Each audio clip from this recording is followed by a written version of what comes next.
You can almost picture the trembling hands of Superior Private Tadashi Yamamoto on February 23, 1945, as he huddled inside his subterranean bunker on Mount Suribachi, Yoima.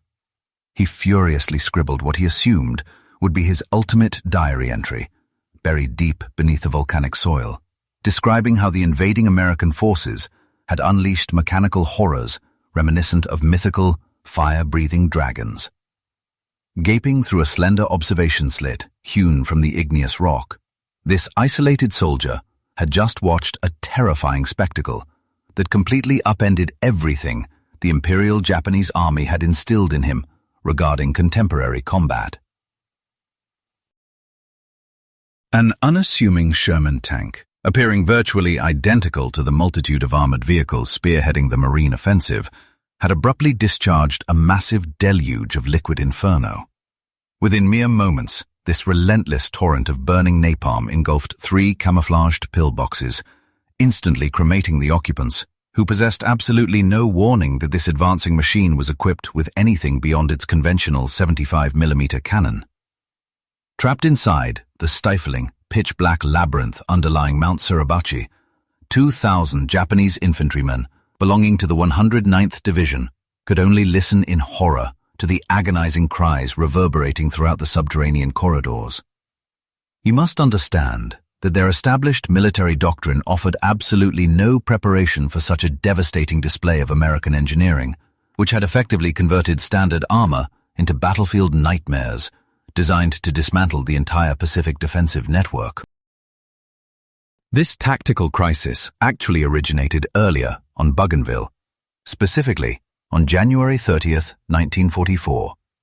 For several grueling weeks, a heavily fortified network of interlocking Japanese defensive positions, known as the Hornet's Nest, had successfully repelled every traditional method of attack.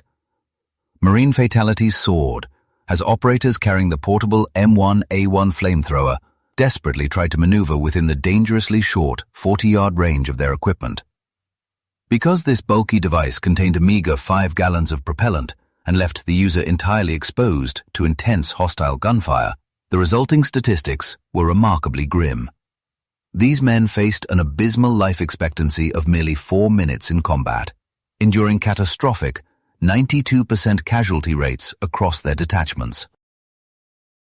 Enemy riflemen prioritized these specific soldiers, recognizing that eliminating the individual wielding the incendiary weapon was absolutely essential for the preservation of their subterranean strongholds. Lieutenant Colonel Joseph Hart, serving with the 754 Tank Battalion, witnessed yet another Marine squad get ruthlessly eliminated just 30 yards from their designated target, prompting an after-action report that would eventually furnish military historians with the true origin of United States flame tank innovation. Hart explicitly concluded that while man-portable systems remained the premier tool for bunker eradication, their deployment virtually guaranteed the death of the user, necessitating a mechanized delivery method to shield the infantrymen. Consequently, a remarkably rudimentary yet groundbreaking field modification was executed by his maintenance personnel on New Caledonia, where they extracted the forward machine gun from an M3A1 Stuart light tank and jury-rigged a Canadian Ronson incendiary device straight through the pistol port. Because the primary fuel reservoir, situated in the former ammunition storage compartment, accommodated a mere 10 gallons of combustible liquid, the improvised apparatus possessed a maximum firing duration of precisely 20 seconds. Nevertheless, when unleashed against the Hornet's Nest, this makeshift armored vehicle successfully obliterated 28 Japanese bunkers during a single afternoon engagement, all while its operators emerged completely unscathed. The entrenched Japanese garrison, having meticulously plotted intersecting kill zones specifically designed to thwart approaching infantrymen, lacked any viable countermeasure against an armored adversary capable of projecting fire from well beyond the lethal radius of standard rifles, while shrugging off incoming machine gun fusillades. You can trace the next pivotal evolution to heavily secured facilities at Schofield Barracks in Hawaii on May 15, 1944.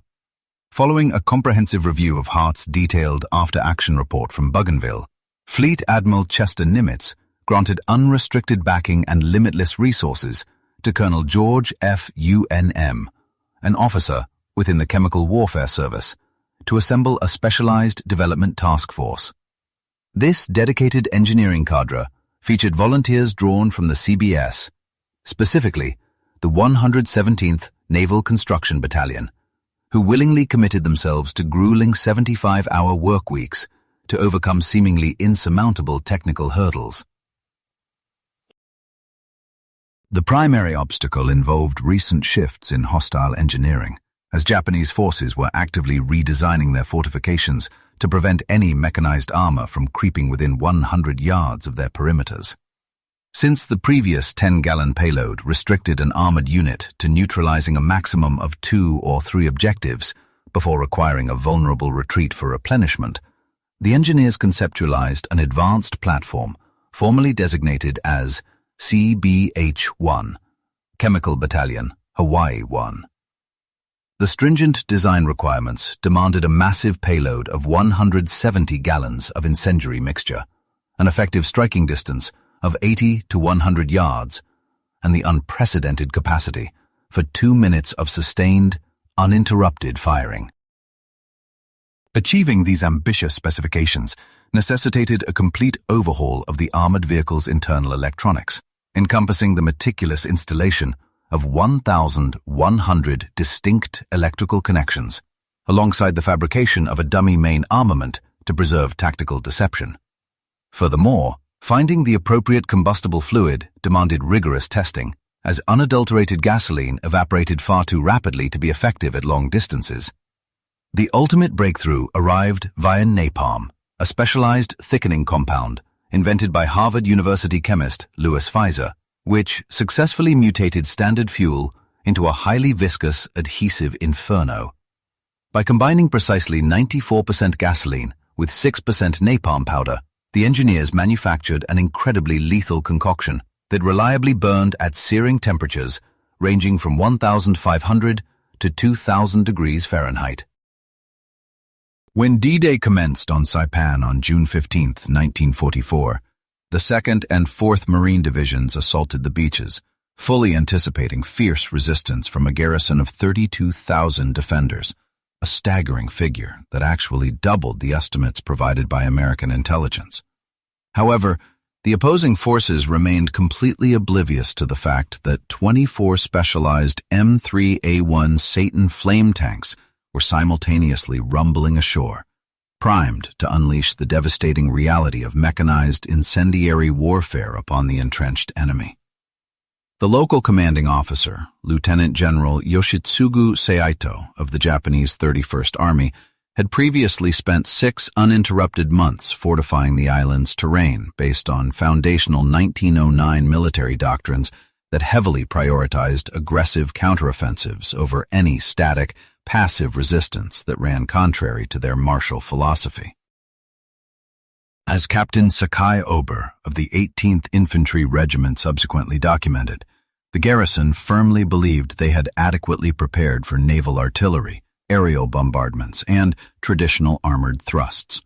He noted that they had even formulated specific contingencies for man-portable incendiary weapons based on previous combat engagements in China, but fully expected to simply gun down any encumbered infantrymen long before they could maneuver into their limited striking distance. Absolutely no one within the Japanese high command possessed the imagination to foresee that the invading military would successfully integrate such volatile weaponry directly into heavy armor, leading to the inaugural combat deployment of the Satan variant at 0943 hours on June 16th near Charon, Kanoa. Operating a carefully camouflaged Type 92 heavy machine gun nest that had miraculously withstood direct impacts from offshore naval bombardments, Lance Corporal Toshio Takahashi intently monitored the steady advance of a seemingly standard Sherman tank. During subsequent post-war interrogations, the captured soldier recounted how he observed the heavy vehicle close the distance to exactly 100 meters, while he readied his own weapon to slaughter the accompanying infantrymen. Takahashi testified that suddenly, without any warning or conventional artillery discharge, the mechanized behemoth violently erupted, unleashing an absolutely relentless, sustained barrage of liquid fire, rather than a traditional armor-piercing shell. The inferno struck Sergeant Yamada's fortification, with the blaze penetrating directly through the narrow gun port. For 10 seconds, agonizing screams echoed before a chilling silence fell, sending a wave of psychological terror cascading across the Japanese defensive lines. Meanwhile, stationed at Hell's Pocket, Major Koshi Yoshida, the commander of the 136th Infantry Regiment's 2nd Battalion, began fielding a barrage of increasingly frantic dispatches from his frontline troops. Lieutenant Hiroshi Ito, acting as the adjutant, documented these horrors within the battalion's war diary, noting that soldiers were describing armored vehicles unleashing torrents of fire that infiltrated bunkers via observation slits and weapon ports. He detailed how even those who managed to evade the direct blaze were asphyxiating due to oxygen depletion, concluding that they possessed no viable defense against this onslaught. Bound strictly by military tradition, Yoshida reacted by commanding his infantry to embody the Yamato spirit, demanding they perish with honor at their designated stations. However, the Bushido Code proved completely inadequate as a tactical countermeasure against the relentless streams of liquid fire. While executing a strategic retreat was a fundamental maneuver in Soviet or German combat doctrines, such an idea remained entirely taboo within the rigid framework of Japanese military culture. Private Kenji Suzuki, standing as one of merely 13 survivors from an original company of 178 soldiers, subsequently recounted the ensuing collapse of discipline. As rumors circulated regarding the imminent arrival of these incendiary vehicles, warriors who had previously pledged their lives to the emperor started to desert their fortifications, realizing that while they were instructed to view combat deaths as magnificent, burning alive offered absolutely no glory. During 25 days of fierce engagements at Saipan, the Satan tanks obliterated their targets by expending 45,000 gallons of napalm.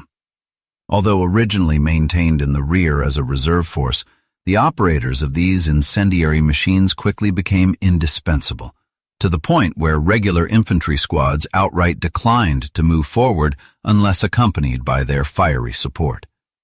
Consequently, the 8 M4A3 Sherman tanks fitted with CBH-1 flamethrowing systems that arrived on Iwo Jima showcased the advanced second generation of United States incendiary armor. Each of these formidable machines transported 290 gallons of napalm, capable of striking targets 150 yards away while operating under 300 pounds per square inch of pressure. Overseeing a garrison of 21,000 troops, General Tadamichi Kurobayashi had meticulously analyzed the combat strategies utilized by American forces on Saipan, explicitly tailoring his defensive blueprints to mitigate the threat of incendiary weapons. He mandated that fortifications either be established well outside the reach of these attacks or be designed with numerous escape routes to avoid deadly confinement. To this end, Japanese engineers carved out 18 kilometers of subterranean networks deep within the volcanic crust of Iwo Jima, integrating zigzagging corridors, abundant ventilation shafts, and redundant exits as direct countermeasures to fire-based assaults. Unfortunately for the defenders, Kurobayashi formulated his distances around the 80-yard limitation of the older Satan tanks, completely unaware that the upgraded CBH-1 configurations could effortlessly project lethal streams up to 150 yards. On February 21, 1945, marking the second day following the initial landings on Iwo Jima, Staff Sergeant Robert Watson recounted his crew's inaugural clash as a tank commander. He detailed how they advanced toward a network of caverns situated at the foot of Mount Suribachi, a heavily fortified area that ground troops had spent 6 grueling hours attempting to neutralize. Positioning their vehicle 120 yards out, Safely beyond the reach of enemy anti-armor munitions, they unleashed a continuous 15-second torrent of fire. The ignited fuel surged into the cavernous openings and rapidly snaked through the subterranean complex, eventually pushing thick plumes of smoke out of hidden spider holes located 50 yards away from the primary impact zone.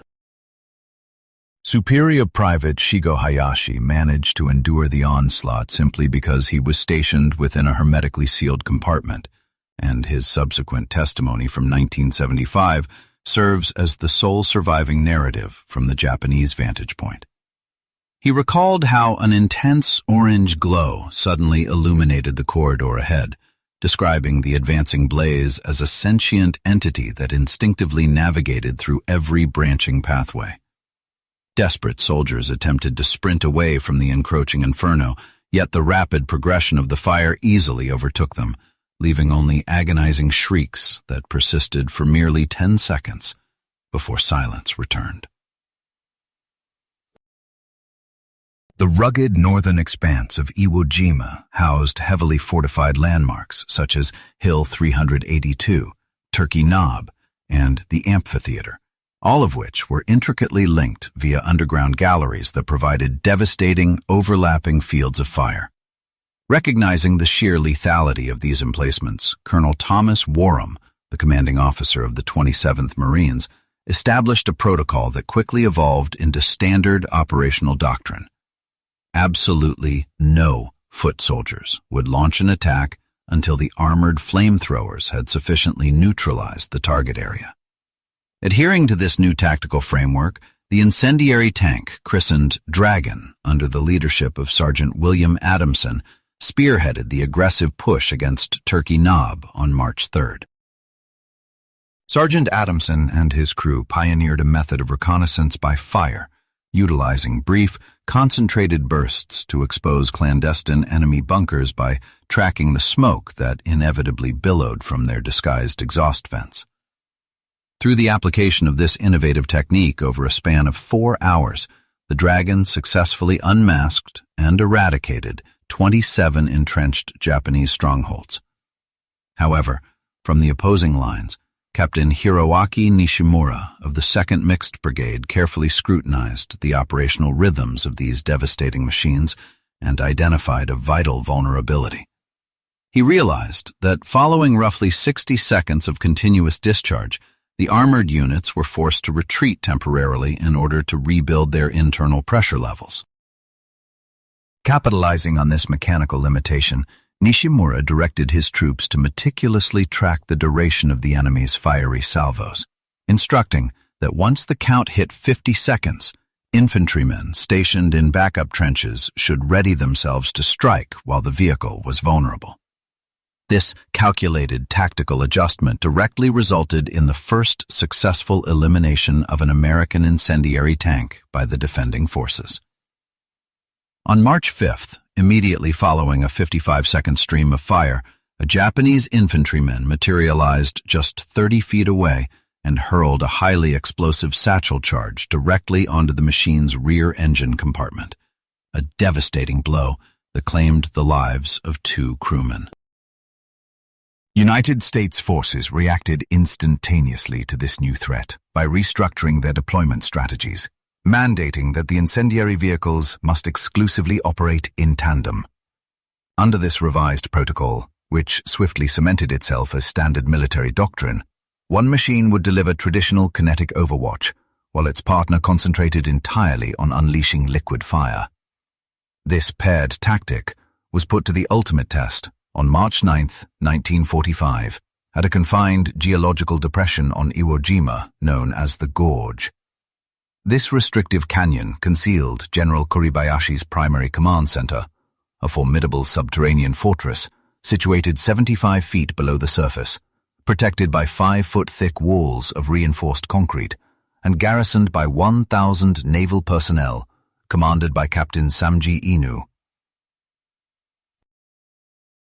Recognizing the magnitude of the obstacle, Lieutenant Colonel Joseph Chambers summoned every single functional incendiary vehicle in the sector, resulting in a strike force of 6 tanks, the entirety of the available operational fleet, gathering at the break of dawn.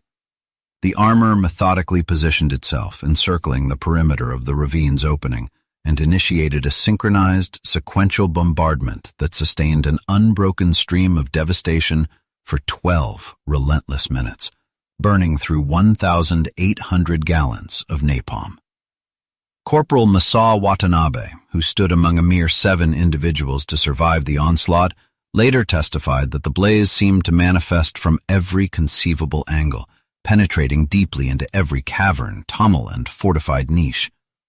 He described how his comrades frantically attempted to retreat further into the earth, only for the relentless fire to pursue them, rapidly devouring whatever oxygen remained in the confined spaces. In a desperate bid to stem the tide, Captain Inu commanded his surviving troops to mount a counteroffensive, but the traumatized soldiers outright rejected the directive, marking a historically unprecedented moment where Japanese infantrymen openly defied direct military orders. The psychological and tactical dominance of these weapons ultimately culminated in the deployment of the 713th Tank Battalion, provisional flamethrower, to the shores of Okinawa, representing the absolute zenith of American incendiary armor doctrine. This specialized unit consisted entirely of 54 Sherman tanks that had been meticulously modified into flamethrowers, with the crews having undergone 4 months of rigorous, specialized preparation at Schofield Barracks. The hardware utilized by this battalion showcased the absolute pinnacle of wartime incendiary engineering, featuring the advanced PAW-SH-5 system, installed coaxially alongside the primary cannon, which permitted the vehicles to fully maintain their standard explosive firepower. Ingeniously disguised within a dummy gun tube, the fire projection mechanism possessed the terrifying capability to expel napalm at a rate of 4.4 gallons every single second. On April 7, 1945, the 713th disembarked onto the Hagushi beaches, boasting 53 fully operational machines, ready to bring their devastating new technology to bear against the entrenched forces of General Mitsuru Ushima's 32nd Army. 110,000 enemy soldiers garrisoned 60 miles of subterranean fortifications spread across the Shuri line. By April 19, 1945, American armored divisions experienced their most devastating defeat on Okinawa during a major assault on Kakazu Ridge. The 27th Infantry Division advanced with 30 armored vehicles, 8 of which were specialized flame-throwing units, only to be lured into a deadly tactical trap. Defenders unleashed a coordinated barrage using 47mm anti-tank artillery, magnetic explosives, and suicide squads, obliterating 22 American tanks in a mere 4 hours, the highest single-engagement armored loss in the history of the Pacific Theater. Among the smoking wreckage lay 3 flame tanks, sending massive columns of thick black smoke into the sky from their ignited napalm payloads. Analyzing this catastrophic setback, Captain Robert Williams of Company A, 713th Battalion, observed that the defenders possessed no dedicated countermeasures against incendiary weapons. Instead, enemy forces targeted all armor uniformly, meaning the destruction of the specialized vehicles merely reflected the overall attrition rates. Whenever these incendiary units successfully reached striking distance before sustaining critical damage, they eradicated hostile positions with unparalleled efficiency. Within 72 hours, replacement equipment arrived on the front lines, prompting an immediate and vital shift in battlefield doctrine. Military planners mandated that incendiary vehicles trail standard armor, flanked closely by protective infantry squads, while heavy artillery relentlessly pounded enemy anti-tank emplacements to suppress incoming fire. Between May 12th and 19th, 1945, intense combat centered around Sugarloaf Hill, a crucial stronghold anchoring the western edge of the Shuri line alongside the interlocking defenses of Half Moon and Horseshoe Hills. The 6th Marine Division had already endured 2,662 casualties, striving to capture this formidable complex. In response, Lieutenant Colonel Stephen Sabul orchestrated Operation Blowtorch on May 17th, deploying a dozen flame tanks to strike the tripartite fortifications simultaneously. This coordinated strategy intended to sever mutual defensive support by unleashing a continuous 20-minute torrent of suppressive fire, affording ground troops the crucial window needed to advance safely. Commanding the armored unit christened Devil's Breath, Sergeant Michael O'Brien recounted moving into a highly visible firing position 150 yards from Sugarloaf before unleashing devastation at 06:15.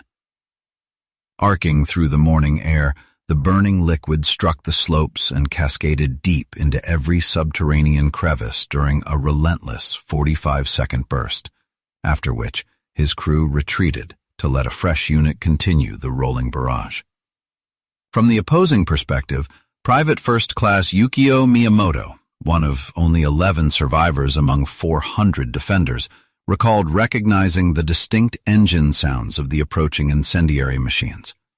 Following Colonel Meader's orders to retreat into the deepest bunkers, the defenders found no sanctuary, as the lethal blaze infiltrated through the ventilation shafts, instantly incinerating those nearby and suffocating the rest, while Miyamoto barely survived by holding his breath in the furthest corner and ultimately crawling out over his fallen comrades.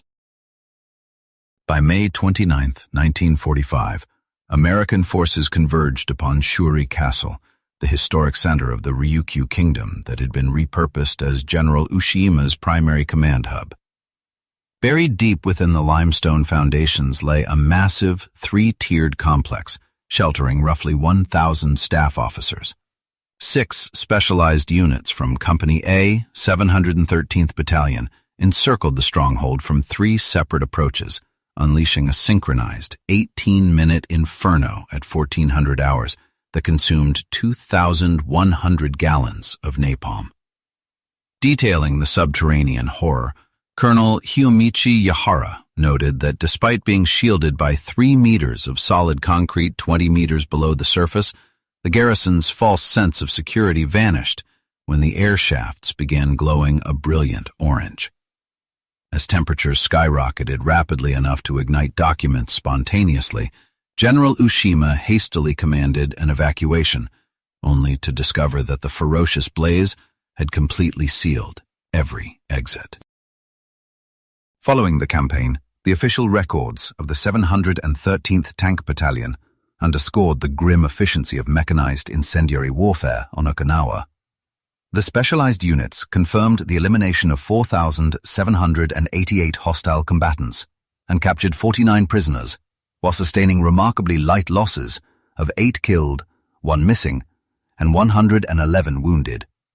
Material tolls included 41 disabled vehicles, 26 of which were eventually repaired, and the expenditure of 200,000 gallons of flammable payload.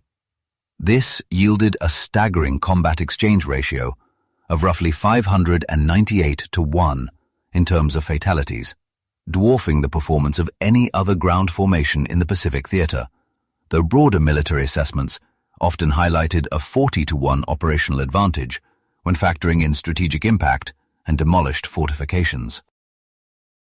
The complete failure of the Imperial forces to develop effective defensive measures against this threat highlighted a profound institutional paralysis rooted in an outdated military philosophy. Unchanged since 1905, their doctrine adamantly insisted that spiritual resilience would always triumph over material advantages, a belief explicitly codified in their training manuals. In 1962, Colonel Masanobu Tsuji confessed that Imperial headquarters possessed intelligence regarding these incendiary weapons following the Saipan campaign, but prioritizing technical countermeasures would have meant conceding the inadequacy of the Yamato spirit against American engineering. When desperate technical solutions were finally proposed in June 1945, they proved entirely useless. Project Mizuchi's water curtains vaporized instantly. Project Ishikabe's gravel-filled double walls failed to stop the clinging liquid, and Project Kazagaruma's ventilation fans merely melted before actively drawing the lethal fire deeper into the bunkers. Decades later, in 1985, historian Dan King gathered the harrowing testimonies of 100 surviving Japanese veterans who had directly faced these mechanical terrors, providing a profound psychological perspective. Corporal Toshio Kondo, who sustained severe burns at Sugarloaf Hill, explained that while the defenders willingly embraced an honorable demise and harbored no fear of standard combat, the incendiary assaults stripped away all dignity, noting that you cannot fight fire, you can only burn or run. Echoing this sentiment, Sergeant Major Yoshio Yamada of the 32nd Army, a veteran who had battled Chinese, British, Australian, and American forces since 1937, asserted that these specific weapons fundamentally altered the nature of the conflict. In his view, the mechanized infernos completely eliminated the traditional elements of warfare, replacing mutual combat with systematic extermination. The horrific nature of this specialized warfare also exacted a devastating psychological toll on the American personnel operating the equipment. Unlike conventional engagements that often resulted in instantaneous casualties, the crews operating these machines were forced to witness the prolonged agony of their targets in excruciating detail. Sergeant William Morrison, who commanded the vehicle Hell's Bells, recalled that discharging a payload into a cavern guaranteed 15 seconds of agonizing screams, prompting many crew members to wear earplugs to block out the traumatizing sounds of their own devastating effectiveness. Consequently, Veterans Administration records later revealed that these operators suffered from post-traumatic stress disorder, had rates 40% higher than their counterparts in standard armored units. Remaining highly classified until 1958, the incendiary program was ultimately lauded by General Douglas MacArthur for preventing 100,000 Allied casualties, while Admiral Chester Nimitz concluded it shattered the enemy's resolve more decisively than any invention short of the atomic bomb, prompting military planners to allocate 720 such vehicles for the anticipated invasion of the Japanese home islands, with production scaling to 60 units monthly by August 1945.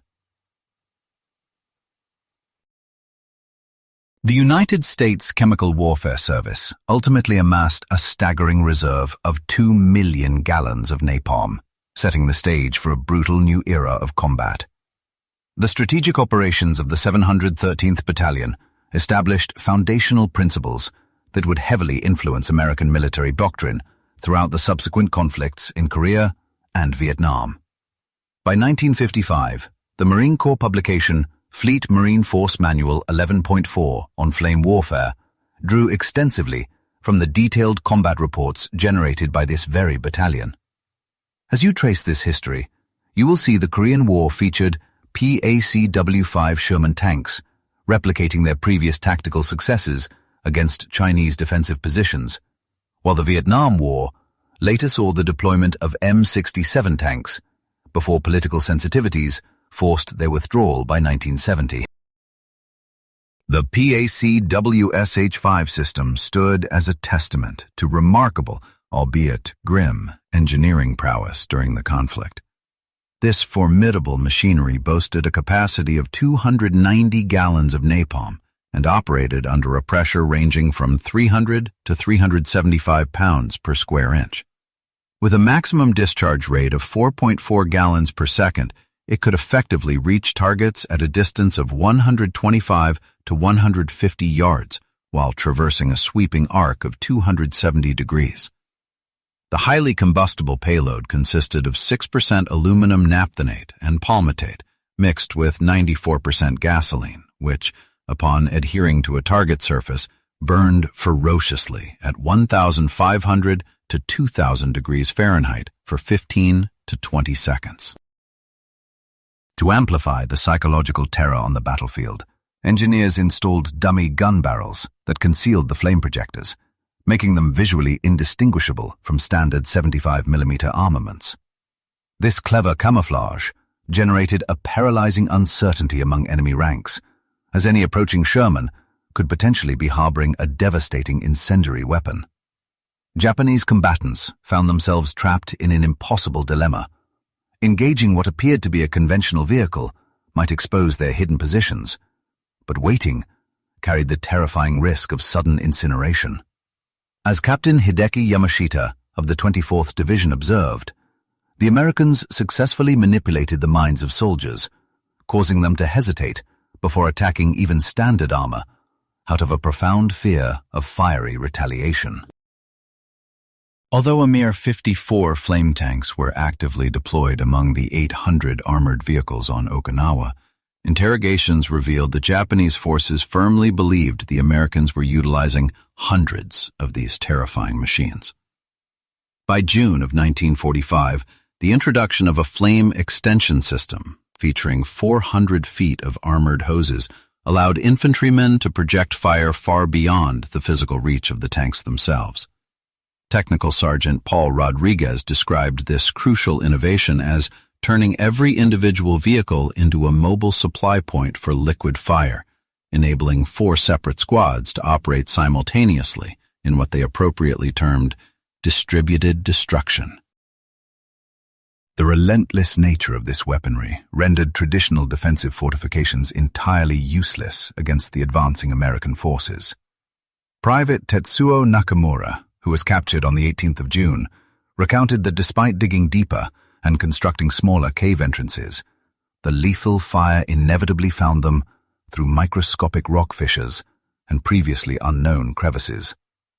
When organized resistance finally collapsed on the 23rd of June 1945, General Ushijima committed seppuku, leaving behind a final testament, acknowledging that the sheer material superiority of the enemy had ultimately crushed their unyielding spiritual resolve. The developmental timeline of these incendiary behemoths highlights a rapid and deadly evolution of military technology over a remarkably short period. Beginning in January of 1944, with a basic improvisation holding 10 gallons and reaching 60 yards, the arsenal quickly progressed to the Satan tanks by June, which carried 170 gallons with an 80-yard reach. By February of 1945, the CBH-1 systems offered a 290-gallon capacity and a 150-yard range, culminating in the advanced April 1945 PAC-WSH-5 models.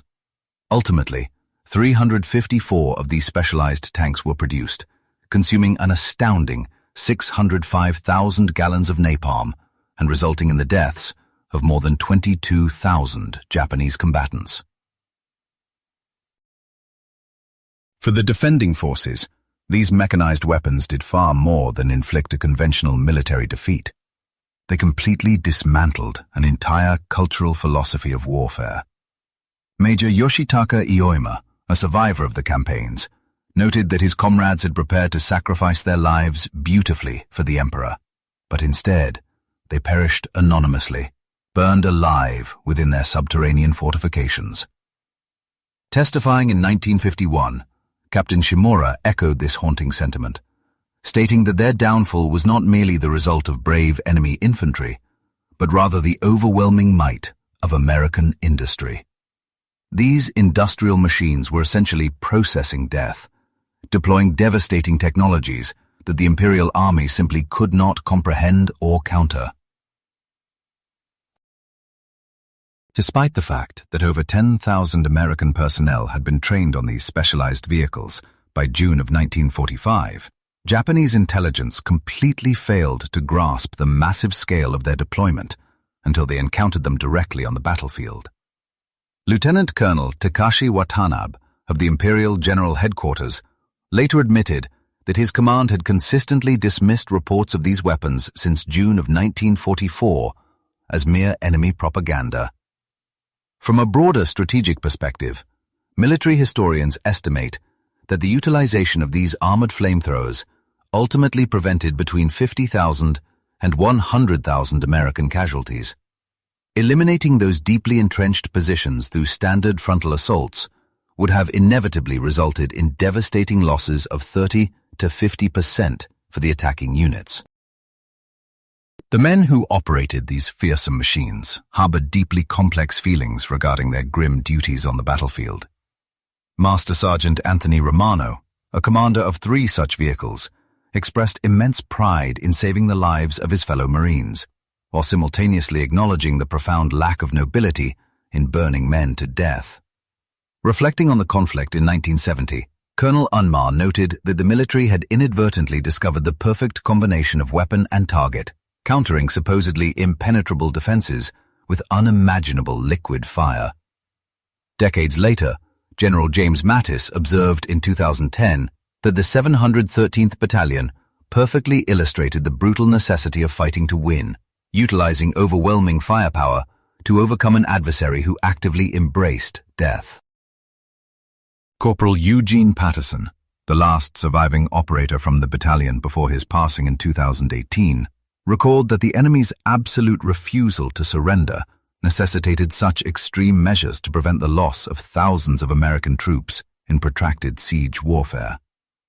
The radical conversion of standard Sherman tanks into mobile flamethrowers serves as a stark symbol of warfare's dark evolution from traditional combat into a methodical, industrial process.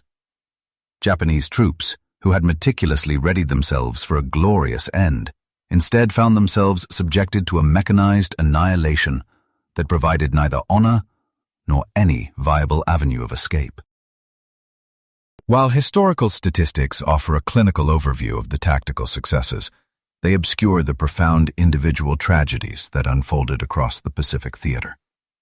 Beneath the sterile numbers lay the agonizing reality of trapped soldiers, operators haunted by the horrific sounds of their adversaries, and once beautiful tropical islands transformed into sprawling crematoriums. As you delve deeper into this dark chapter, it becomes undeniably clear that this method of warfare was entirely devoid of glory, offering nothing but a ruthless, chilling efficiency. Nevertheless, it was precisely this horrific efficiency that accelerated the conclusion of the conflict, ultimately resulting in fewer total casualties than any alternative strategic approach. The defending soldiers ultimately realized that their adversaries had successfully weaponized the most primal human terror, fire, and delivered it through heavily armored vehicles that were practically impervious to standard defensive measures. They discovered far too late that American ingenuity could seamlessly transform any fortified stronghold into an inescapable death trap, pitting traditional warriors against pragmatic engineers. These armored flamethrowers did more than just clear subterranean bunkers. They thoroughly incinerated a deeply ingrained military ethos that championed spiritual supremacy over material disadvantages. Because the napalm burned relentlessly at 2,000 degrees Fahrenheit, absolutely no amount of Bushido discipline could alter the terrifying reality. The opposing infantry remained completely oblivious to the fact that standard Sherman tanks possessed such capabilities until the liquid inferno breached their defenses, at which point all hope was immediately lost.